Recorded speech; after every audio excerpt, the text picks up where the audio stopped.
Today, Austrian coalition talks collapse. Reports suggest that Canada's Prime Minister Justin Trudeau is set to resign, and Elon Musk falls out unexpectedly with Nigel Farage. From TLDR News, this is your daily briefing for Monday the 6th of January 2025. Austria has become the latest European country to succumb to coalition chaos this week, after Chancellor Karl Nehammer quit on Sunday following failed attempts to form a centrist government. For context, Austria's legislative election in September was won by the far-right Freedom Party of Austria, or FPO, with a 28.8% vote share, followed by the centre-right People's Party with 26.3%. However, the FPO's radical agenda meant it was frozen out of coalition negotiations by Austria's mainstream centrist parties. On Saturday, incumbent Chancellor Nehammer of the People's Party resigned after his attempts to forge a stable coalition with the centre-left Social Democrats and the Liberal Neos alliance failed due to disagreements on key issues. Then, on Sunday, the People's Party appointed Christian Stocker as its interim leader. Stocker, like Nehammer, had previously been opposed to a coalition partnership with the FPO, but he stressed that circumstances have since changed. In a statement on Sunday, Stocker said he would meet the FPO's leader, Herbert Kickl, on Monday, saying, "We will seriously conduct these discussions like we did in the past with the other parties," adding that the People's Party will face its responsibilities. For context, the FPO is a Eurosceptic pro-Russian anti-establishment party, which had campaigned on a hardline anti-immigration, anti-Islam platform. Its manifesto, entitled Fortress Austria, was dominated by cultural issues, pledging to end political asylum entirely in breach of EU law, abolish laws intended to penalise far-right hate speech, and end the so-called rainbow cult in schools. The party also pledged to, quote, liberate Austria from the EU's Green Deal. It was founded in the 1950s by former Nazis, and its radical platform has previously seen Austria's other parties refuse to include it in coalition talks. When the FPO was included in government after Austria's 1999 election, the EU imposed unprecedented diplomatic sanctions against Austria, which were later lifted. Now, though, the FPO looks like it could well return to power.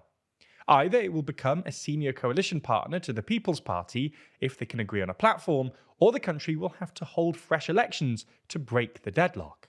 However, new elections would likely strengthen the FPO's lead further, as polls suggest the party's popularity has only increased since the election in September.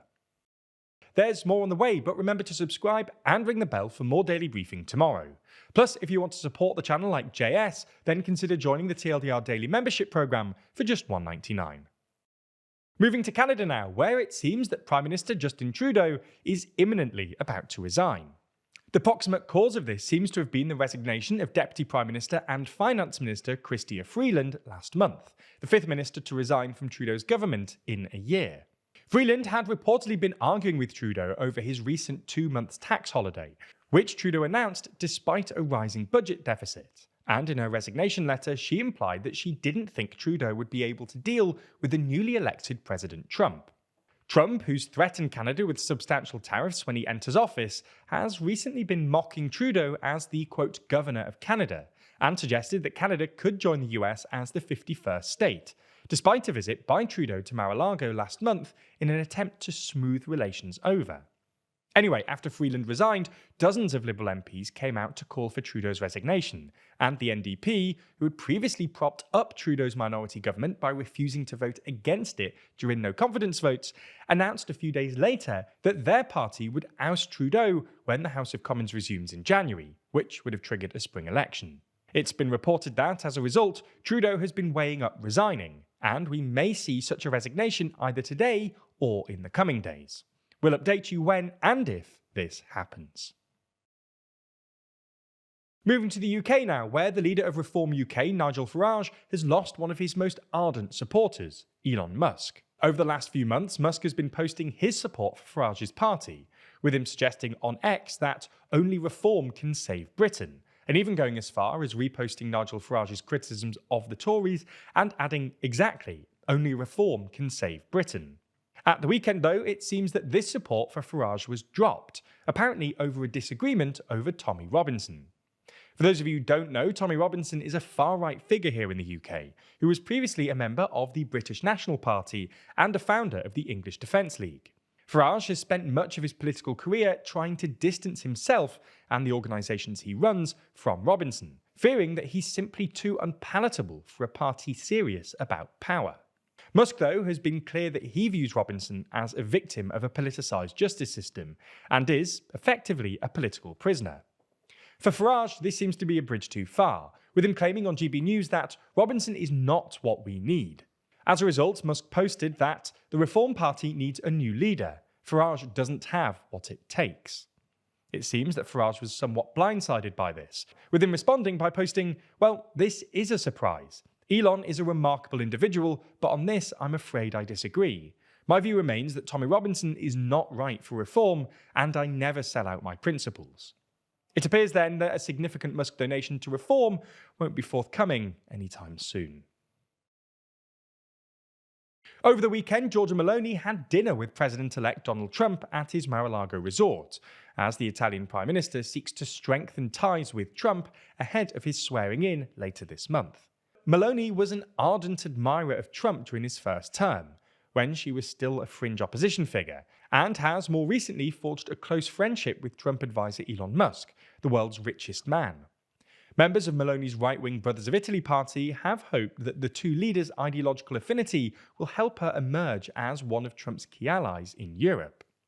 Meloni is one of a handful of foreign leaders to have trekked to Mar-a-Lago to meet Trump after his re-election and before his inauguration on January the 20th. Right-wing Trump allies Viktor Orban of Hungary and Argentina's Javier Milei have both made visits.